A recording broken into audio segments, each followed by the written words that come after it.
on. Welcome to Actionable Intelligence. I'm Eric Greitens. It is an honor to be with you tonight. As always, we've got a strong show lined up for you with a great interview with Dr. Ben Carson, who's joining us here today in his personal capacity. It's coming straight up, so let's get after it. You know, the 2020 elections are underway already, and in just a couple of days, millions of Americans who have yet to cast their ballots are going to decide whether or not to re-elect President Donald Trump. And there's one demographic in particular that could hold the keys to victory, and that's suburban voters, and suburban women voters in particular. It's something that both the president and his opponent, former Vice President Biden, have made a cornerstone of their campaign. So can I ask you to do me a favor? Suburban women, will you please like me? Remember? Please. I saved your damn neighborhood, okay? The other thing, I don't have that much time to be that nice. You know, I can do it, but I gotta go quickly. We don't have time. They want me to be politically correct. Oh, yes, let's discuss it. Let's talk about it over the next 10 years. No. We saved suburbia in the U.S. I got rid of a regulation that was a disaster, and it was very unfair. Now, the definition of a suburb is fluid. Changes depending on who you ask. But there's one thing in common for nearly all Americans who choose to live in suburbs. They have an appreciation for the safety provided by their neighborhood. It's a place to raise families and hopefully gives them a good chance to send their children to good schools. Now, as leftist-inspired violence filled the streets this past summer and continues in many places today, as you and your neighbors saw crimes being committed against people in prayer, crimes against police officers, many Americans are choosing to move in record numbers from the violence in many Democrat-run cities to the safety offered by the suburbs. And if there's anyone who can understand the necessity to provide safe communities and solid educational opportunities for American families, it's Dr. Ben Carson. Dr. Carson understands the American dream. He grew up in the city of Detroit. He was raised by his mother, who worked up to 3 jobs to make sure that her kids always had food on the table. She also taught a young Ben Carson that anything was possible. It's a life lesson that clearly stuck because if you haven't had the chance to read up on Dr. Carson, his accomplishments are inspiring. After becoming the youngest chief of pediatric neurosurgery in the country by the age of 33 at Johns Hopkins Children's Hospital, Dr. Carson went on to perform the only successful separation of conjoined twins at the back of the head. He also performed the first successful neurological procedure on a fetus still in the womb. Dr. Carson is also engaged in philanthropic efforts to support education and reading. And in his time as the HUD secretary, Carson made it his goal to help as many people as possible, helping Americans to purchase homes, engage in the renovation of public housing, something I personally deeply appreciate, a deep commitment to helping homeless veterans. He's joining us today in his personal capacity as a man of great integrity and faith. He is an inspiration. I'm also honored to call him a friend. Dr. Carson, thank you so much for joining us. Thank you. So good to be with you. What's at stake in this election? Well, basically, the future of the country is what's at stake. What people have to decide is, do we want a government, do we want a system that is of, for, and by the people, or of, for, and by the government? And no clearer distinction could be drawn than what we're seeing right now. And people also have to make a decision. What is more important to you? Soothing my feelings or the future for my children and my grandchildren? Because there are some people who say, yeah, I believe in these policies, but I don't like the messenger. Really? Is that nearly as important as the future for your children and your grandchildren? Yeah. And what kind of system they will be living under? And, I think it's very interesting. Some of your older listeners may remember Nikita Khrushchev. Yes. Nikita Khrushchev said, your grandchildren's children will live under communism. Now, why did he say that? Because he knew the process and what had to be controlled.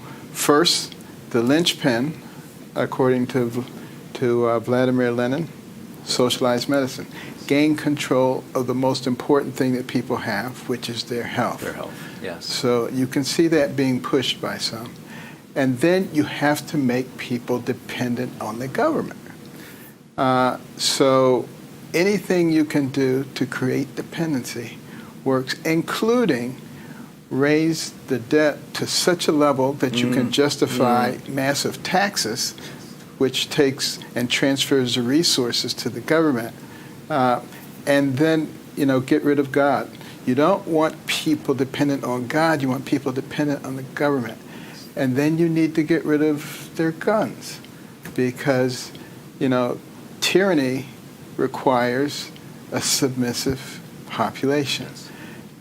Interestingly enough, if you go through the Communist Manifesto, you see all the things that are required to change a society being pushed today. Now, look, you've lived, and in many ways people talk about you as the embodiment of the American dream. You've also, through the Carson Scholars Program, through your philanthropic efforts, through your time serving in government as HUD Secretary, you've talked with a lot of people who are also pursuing the American dream. Talk with our viewers a little bit about the American dream and how you are trying to keep it alive. Well, for one thing, I've visited 68 countries. I've lived overseas. And there are some nice places in the world, but believe me, they don't compare to this one. I thank God every day that I was born in this country. It's a destination country for people from around the world. Do you know of any other country where people formed caravans trying to get in? Right. There's a reason for that. Wouldn't be happening if we were the horrible, racist, evil place that some say that we are. Right. That just would not be happening. And the American dream really became real for me as a youngster, because I grew up in an environment where there was a lot of negativity and you can't accomplish and this is against you and you're a victim and all that kind of stuff. But my mother, if anybody was a victim, she was. She was born in a huge rural family in Tennessee, got married at age 13, trying to escape poverty, less than a third grade education. Years later discovered her husband was a bigamist. I mean, the poor woman. Yes. But she never would be a victim, and she wouldn't let us be victims. And she made us read books. And I didn't want to read books. I wanted to watch TV like everybody else, but you had to read them. Right. But as I read about scientists, explorers, surgeons, entrepreneurs, I began to understand something, that the person who has the most to do with what happens to you is you. Yes. It's not somebody else. It's not the environment, unless you give them that control. You're only a victim if you think you're a victim. And I started thinking that way. My brother started thinking that way. And my mother's friends were always criticizing her, and they said, "You can't make boys stay in the house and read books. They'll grow up and they'll hate you." And I would overhear them. I said, "Mother, they're right." But, she didn't listen. We had to do it. And she got the last laugh, because one son became a brain surgeon, the other one became a rocket scientist. Yes. And let's talk a little bit about that, educational opportunities and what's at stake in this election. I mean, you had an incredible mom. You tell some really inspiring stories in your books about the teachers who you had growing up. But there's so many families who are worried about educational opportunities for their kids right now. Talk a little bit about what's at stake in terms of education in this election. Well, one of the reasons that, there's such a push by one side for educational choice is because they realize that if kids are stuck in a situation where they're getting an inferior education, it's going to have a lifetime impact. It is now well established that if you can have a child reading at grade level by grade 3, it changes the trajectory changes their whole life. Of their life. Well, Dr. Carson, we want you to stay with us, folks. We're gonna continue to talk with Dr. Ben Carson about education, about faith, and also some really important questions about the future of the country. Please stay right with us. We're going to be right back with Dr. Ben Carson joining us in his personal capacity here on Actionable Intelligence. Stay.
Welcome back to Actionable Intelligence. I'm Eric Greitens, and we're continuing our conversation with Dr. Ben Carson, who's joined us here in his personal capacity. Now, I want to ask you a question as Dr. Carson, right?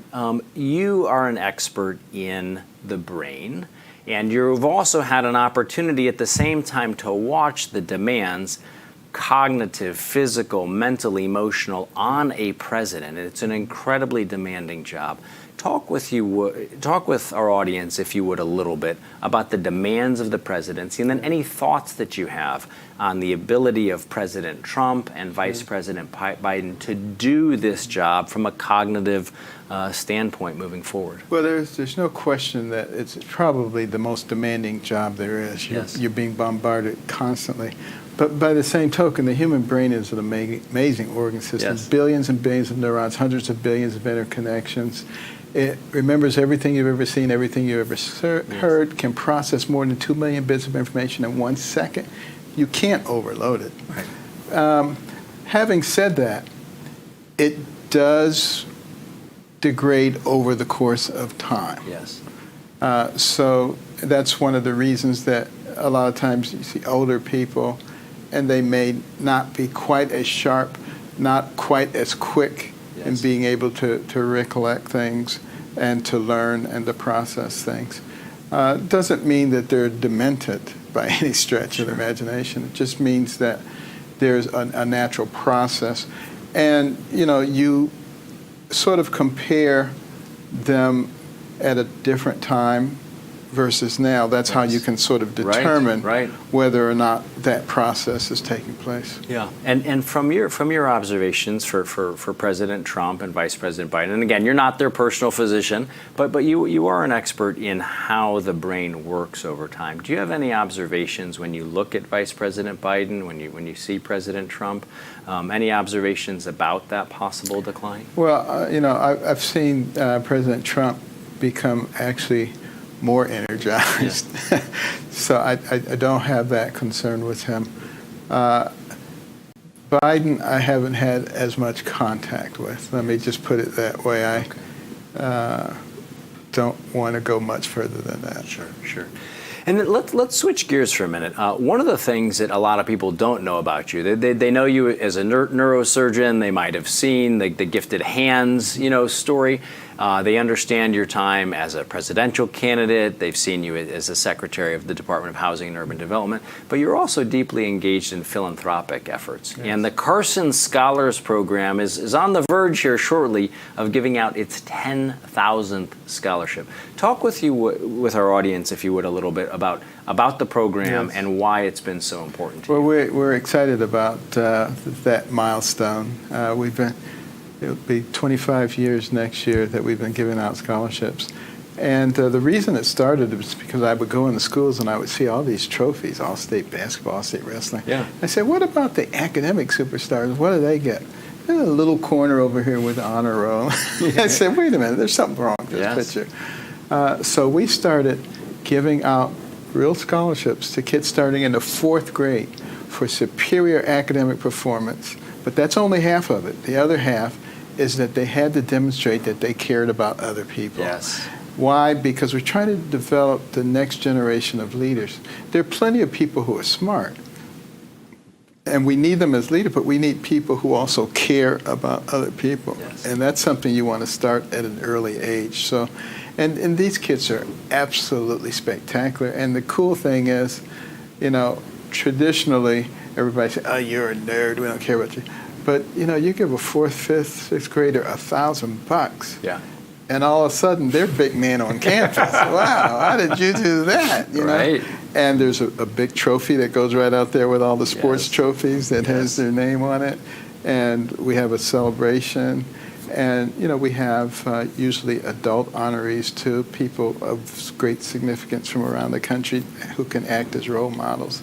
So we really want to emphasize the good, and we want to push the good because, this is an amazing country that we live in with people who've accomplished amazing things. And yet, when you turn the news on, what do you hear about? Yeah, it's just bad stuff all the time, and attributing evil to this and that. we just need to start concentrating on the good and make people aspire to do that.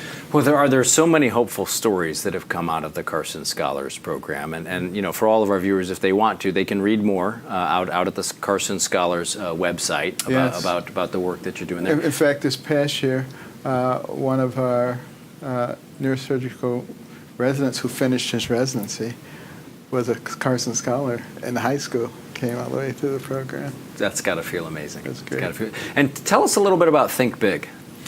Well, Think Big is a philosophy. Yes. It's a book, and each one of those letters means something special. Yes. The T for talent, which God gave to every single individual. The H for honesty. You lead a clean and honest life. You don't have to worry about the skeletons coming out of the closet.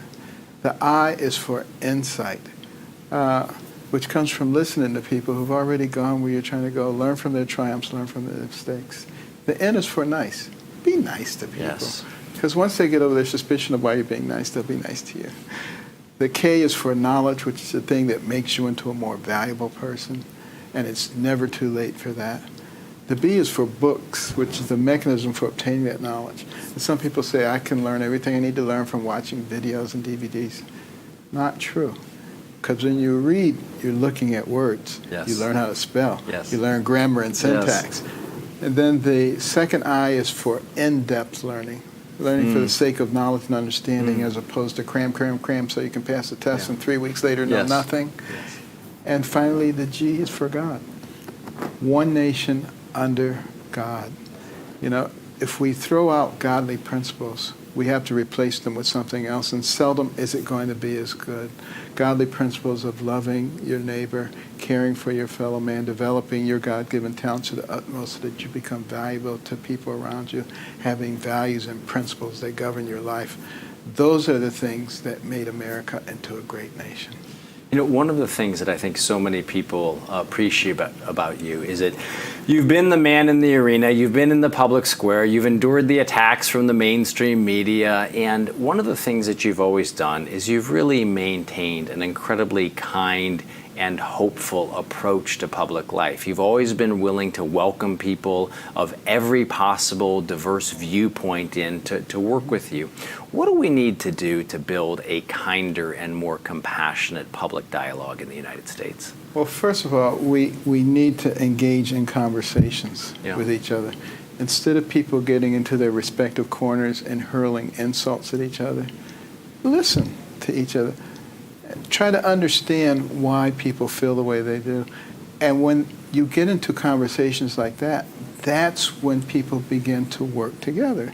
Oh, I see. That's why you say, oh, I get it. You know, that's when people can start build some together. real understanding. And that relationship. Yes. It's all about relationships. And, you know, your audience knows this. There are people they know who are their friends who have very different opinions about other things. Yes. That's not what friendship is. That's right. You can be good friends with people who disagree. Absolutely. Yes, and you can learn from each other. And I always say if two people agree about everything, one of them isn't necessary. Exactly. So we've just got 20 seconds left. This is a tough time for a lot of young students, given the restrictions around coronavirus and education. Talk to young people for just 10, 15 seconds. Give them a message of hope about how to pull through these difficult times. This too will pass. That's the thing to keep in mind. This country has been through all kinds of things, and we've survived it because we have a constitution that takes all that into consideration. And if you're willing to listen and work with other people, we will get through anything. Dr. Carson, we really appreciate you making the time to join us today. Thank you for your service to the country. I particularly appreciate your service to make sure that the issue of homeless veterans continues to be addressed. Appreciate you and your team on that. We appreciate your philanthropic efforts. And as ever, the whole team here at Real America's Voice, we appreciate Dr. Ben Carson making the time to come and join us to give us his perspective on the future. It's an incredibly hopeful story. I hope that it's hopeful for you and for your family. We will be right back with more on Actionable Intelligence in just a minute.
Welcome back to Actionable Intelligence. I'm Eric Greitens, and as you know, here we bring you stories that the mainstream media often just refuse to cover. And now, days before the election, and the story of Hunter Biden, former Vice President Joe Biden, and the millions of dollars in income that came to Hunter Biden apparently as a result of Joe Biden's foreign policy work in the Obama administration continues to unfold. Today, Just the News is breaking the story open further with a story that Joe Biden's son Hunter thought that his lucrative Ukrainian pay was in jeopardy after his father left office. Well, joining us is Just the News founder and editor-in-chief, John Solomon. John, thanks for joining us. Great to be with you, Eric. So tell us about this latest iteration in the story. So these are a combination of text messages that come from Tony Bobulinski's files. So he's the former CEO. He's become a whistleblower to the Senate and to the FBI about the Hunter Biden financial relationship. And he has text messages going back and forth between him and Hunter Biden in the spring of 2017. In addition, Just the News filed a Freedom of Information Act lawsuit at the State Department, and we get some more documents. What do they show? They show that when Joe Biden was in office as vice president, Hunter Biden could run the table. He gets his Burisma deal. He goes to Kazakhstan. He and his business partner help create a deal in Kazakhstan for Burisma. That he's getting lucrative reward for that. Big pay, $166,666 a month. That's a pretty good chunk of pay. And then his father, the big guy, as he refers to him in his text messages, it leaves office in early 2017, and the well of all that foreign money starts drying up, and he snaps at his partner. So Tony Bobulinski's helping him try to set up a Chinese company, new venture, and he can't get Hunter Biden to answer. And he's like, Hunter, can you please work on this? And he gets mad at him. He sends an F-bomb back at him and says, you don't understand. I don't have time for you right now. I'm trying to save what little money I have left coming from Burisma. And it just shows that well drying up and how frustrated Hunter Biden was to see what life was like when Dad wasn't in the big house. Yeah, and for our viewers to keep in mind, I mean, Hunter Biden's admitted he had no expertise in Ukraine. Yeah. He had no expertise in the gas industry, and he's getting, if I'm reading this right, over the course of time, over $4 million is coming into him and to his partners. I mean, for people who are in real America, they know exactly why, or they can guess exactly why he was getting paid. And remember, he also says in that famous ABC interview, did you get the job because of your dad's name? Yeah, probably. In fact, most things that came my way had something to do with my name. Yeah. So he was almost rather remarkably candid about it. And this really shows it. It really shows Dad's in office, I can make a big buck. Dad's out of office, the well starts drying up. Starts to dry up. And one of the things that I know that our viewers appreciate is at justthenews.com, you actually put in there all of the original documents. I saw in this story, you not only have the 87-page Senate report that looked at this, but you also have the text messages themselves. All the FOIA documents from the State Department showing the assistance the State Department gave Hunter Biden when he was in office. All of it's here. You don't have to take my word for it. You can go look at it yourself and make up your own mind. People can read it themselves. And so what's the Kazakh twist to this? Because that's a new angle that people hadn't seen before. We started to see this in documents about 2 months ago. The early FOIA results were coming back, and we see Kazakhstan. What's up with this? Why is Burisma in Kazakhstan? So what it turns out is that Burisma is a Ukrainian company. It's building one of the largest gas infrastructures in Ukraine. It wants to start to expand outside. And so they take Hunter Biden and his business partner, Devon Archer. They reach out to the Kazakh government. They strike a gas deal between the two nations. It's the first ever gas deal where Ukraine is assisting a former Soviet republic like Kazakhstan on its own gas development. And Hunter Biden gets rewarded well for that's part of the consulting fees allegedly he gets in this deal. And it's about 4 or 5 months in. The Kazakhs want to celebrate this remarkable union. They're coming to the United States. They're at the United Nations meeting in New York, and they want to get a big wig from the Obama State Department. And Hunter and Devon Archer intervene, and they get the Undersecretary of Energy last minute to go to one of these meetings and dine with the victors of this great Burisma Kazakh deal. And who's sitting there at the meal? It's Devon Archer, Hunter Biden's top business partner. So an inside job from start to finish. Yeah, so Biden and his partner, they're taking money. You've got this Ukrainian Kazakh gas deal. They're coming, and then what do? They reach out to the Obama administration, and they bring people in official government positions in to do this work while they're getting paid. Over and over this happened. 2011, Hunter Biden gets in some Chinese people he's doing business with into the White House. 2013, he flies Air Force Two, and he has his father introduced to the man who's about to start a $1.5 billion investment fund with him. 2015, he meets with a Burisma official. 2015, they get Catherine Novelli to meet with this one. Hunter Biden had the ultimate calling card. When he wanted someone to meet in the Obama administration, people delivered because of that last name. Yeah. And who is Tony Bobulinski? For all of our viewers, that's a name that's come up, kind of come out of nowhere, but it's come up big in the last couple of days. Explain his importance as we look at Vice President Biden and his time in office. He's the October surprise whistleblower. He comes up and emerges a few weeks ago. He was the CEO of a company called Sinohawk. It was created in 2017, and according to the documents we've seen, he was handpicked by Hunter Biden and Hunter Biden's advisors to run this company where Chinese investors are going to come in. They're going to give a $10 million loan. Half of it's forgivable, meaning the Biden family can take it, doesn't have to pay it back. And they start to seed a company, and then it falls apart. And Bobulinski was the CEO handpicked by the Biden family to run that company. And very quickly after he starts running it, there's tension between him and Hunter Biden, just like we see on this Cossack deal. And that's what these text messages are. And you and the team at Just the News, you were able to independently verify these text messages in the last 10 seconds. We did. We interviewed people, said, yep, those are original. I saw them. I was part of those conversations. They're an accurate representation of what happened. Well, John, we always appreciate your and the team's accurate, rigorous reporting. Thanks, there. Really and that's what we do, folks, here on Actionable Intelligence. We bring you the stories that often the mainstream media won't bring you, that they ignore, or that the big tech giants actually try to bury. Well, not here. Make sure that you go out to justthenews.com. You can read the story for yourself. We'll be back in just a minute.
Welcome back to Actionable Intelligence. I'm Eric Greitens.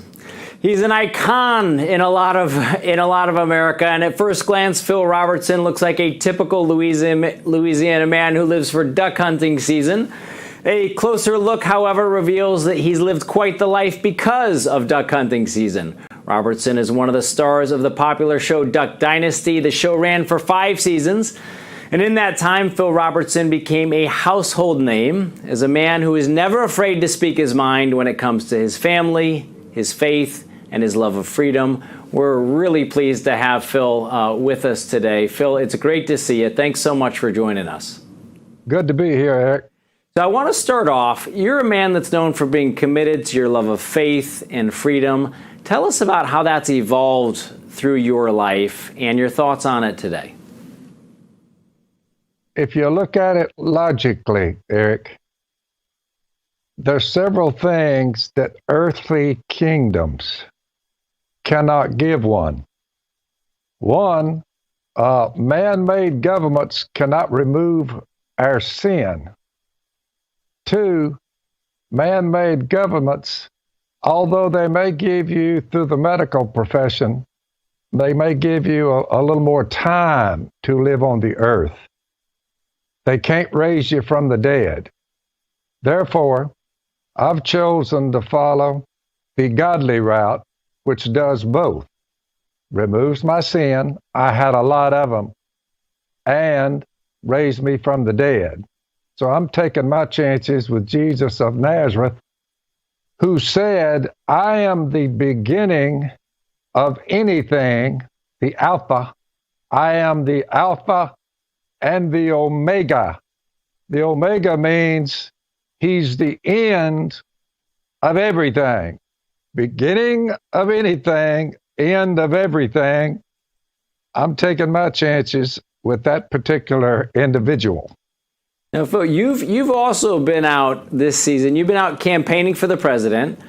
You've been outspoken on his behalf. He's actually pulled you up on stage. You've made videos endorsing his candidacy. What is it about President Trump that speaks to you, and do you think that the average American sees in the president?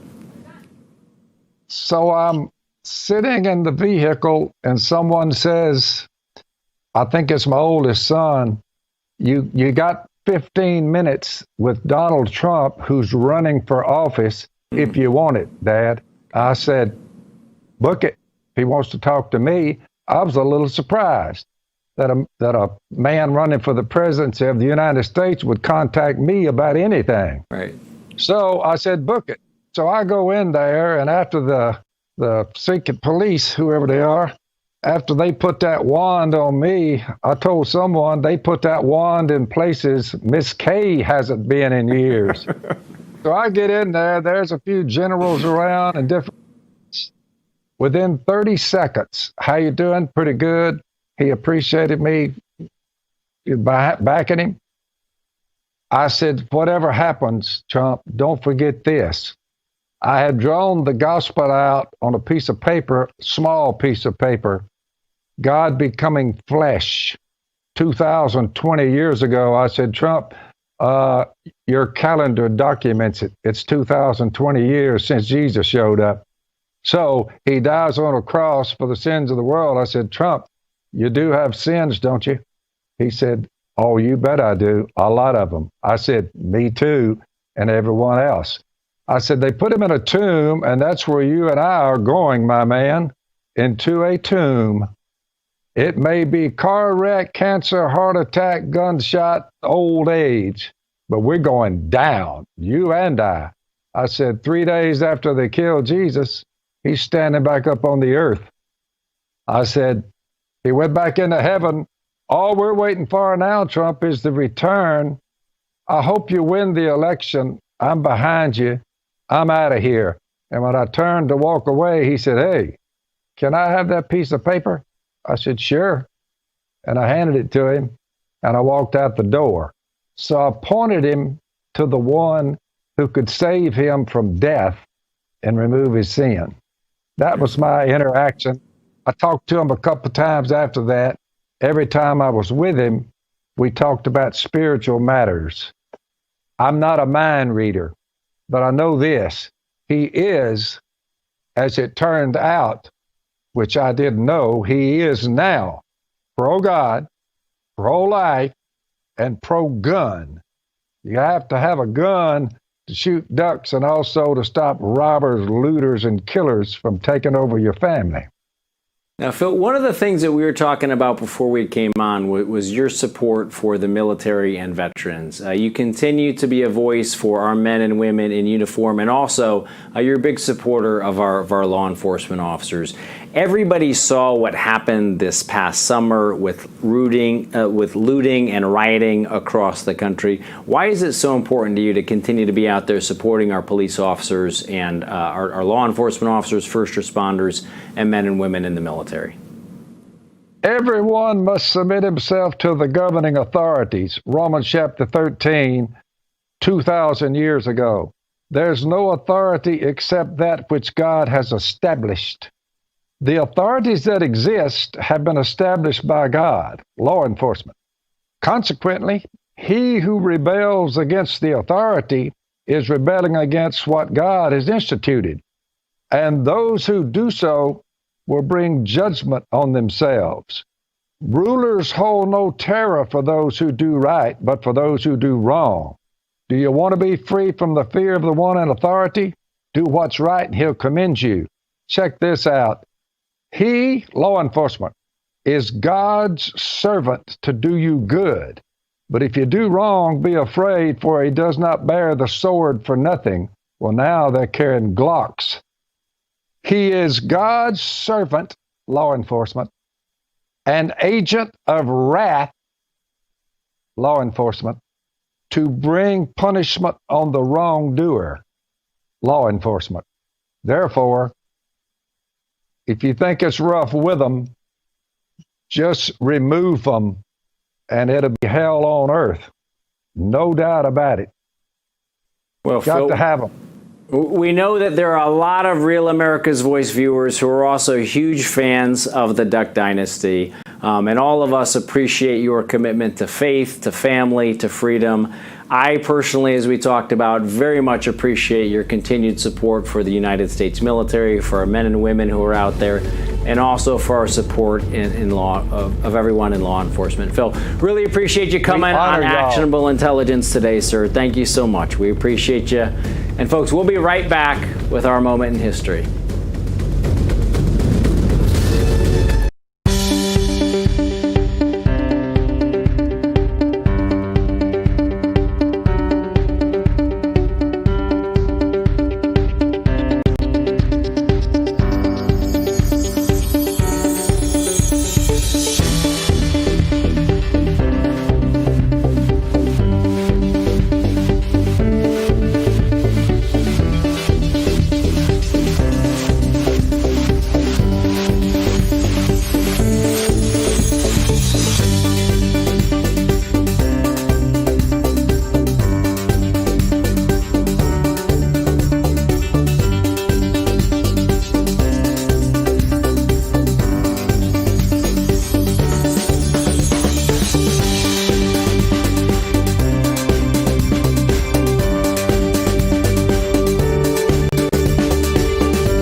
Today, America's wars have faded from the headlines. And veterans' issues seem to be forgotten, at least by the mainstream media. Well, here, we remember our veterans, and we stand by them, as I know that many of you do. And as many of you know, veteran suicide is still a problem in America. If today's a typical day, 20 veterans will take their lives today. Between 2005 and 2017, 78,875 veterans took their own lives. That's according to the most recent data from the VA. That's more than the number of Americans who died in each major conflict except for World War II and the Civil War. And if you've ever known someone who committed suicide, or if you've known the family of someone who's committed suicide, you know that there are no numbers that can convey the searing, tearing, awful, and forever pain that is caused by even one suicide. So what do? First, we have to recognize that you cannot solve this veteran suicide problem with money alone. The VA budget is over $230 billion. And the tens of billions of additional dollars haven't yet moved the numbers on suicide. Part of the problem is simply that bureaucracies focus on problems. They focus on substance abuse, joblessness, mental health issues, PTSD, loneliness. Now, I know that we can do better. When I came home from Iraq, after my team was hit by a suicide truck bomb, I donated my combat pay and started working with veterans around the country. We worked with men and women who'd lost limbs, who'd lost eyesight, those who had traumatic brain injuries, and many who felt utterly lost. We changed lives and we saved lives because rather than focusing on problems and wounds, we focused on solutions and strengths. Our message to veterans was simple. We still need you.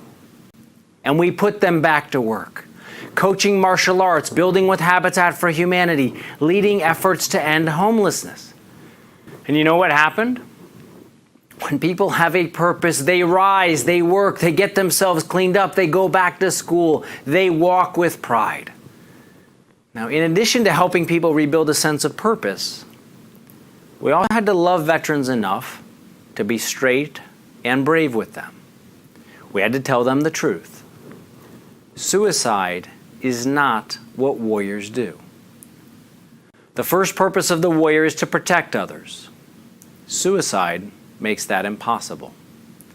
In suicide, someone takes their pain, multiplies it by 10, and hands it to everyone who loves them. What was hurting them becomes hell for the people who love them. There is something selfish about that. And that's a hard thing to say. I've known veterans who've committed suicide, and you may have known some too. I say it not because we want to criticize the dead, but because we want to help veterans. Suicide is not what warriors do. What warriors do is act with compassion and kindness toward those who need it. If you've been with people who are struggling, you will know how profoundly a word of kindness can help someone who's shaking on the hard edge of making a very bad choice. And today, in a world in which politicians have imposed joblessness and isolation on tens of millions of Americans, and in a public culture in which the mainstream media seems almost completely devoid of any sense of forgiveness, compassion, humanity, or grace, it's all the more important that we act with kindness toward one another. These are simple things: a sense of purpose, bravery, kindness. They can change lives and save lives. And that's something that we can all do together. Now, you all remember this is a country built by real American heroes. And here on Actionable Intelligence, we honor those heroes. And tonight we honor St. Louis Police Captain David Dorn. He gave his life when he was murdered by looters in the city of St. Louis. Many of you remember his wife, Ann Dorn, who joined us for the Blue Courage Special. She's been a model of courage and hope. We honor her and we remember the family of David Dorn. We'll be back in just a minute.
Welcome back to Actionable Intelligence. Before we go, take a quick look at one of the stories making headlines today at justthenews.com. 179 violent fugitives are off the streets, thanks to the heroic teamwork of the United States Marshal Service and over 50 other law enforcement agencies in what's being dubbed Operation Autumn Hope. Over 100 human trafficking victims were rescued, including 45 children. A compelling story. Check out the full story from Just the News reporter Sophie Mann at justthenews.com. Now tonight we want to leave you with a story. It's a little bit of the new school mixed together with something that is undoubtedly old school. And this also proves once and for all that American ingenuity knows no bounds. Check this out. Some hard work and imagination led to this massive real-life Pac-Man game board which was carved into a field in Illinois. It was built using American-made Caterpillar construction equipment near the company's headquarters. The 200 by 200 foot maze celebrates the company's 95th anniversary and actually coincides with the 40th anniversary of the iconic video game. It's just another example of the hard work and fun-loving spirit of America. And before we sign off, we want to leave you with a quotation that really resonated with me as we got actionable intelligence off the ground. It comes from the great Walt Disney and goes like this. He said, "The way to get started is to quit talking and to begin doing." There's nothing like the value of hard work, and that's what we promise to bring you each and every day here on Actionable Intelligence. Thank you so much for joining us. Really look forward to being back with you tomorrow night. Have a great night.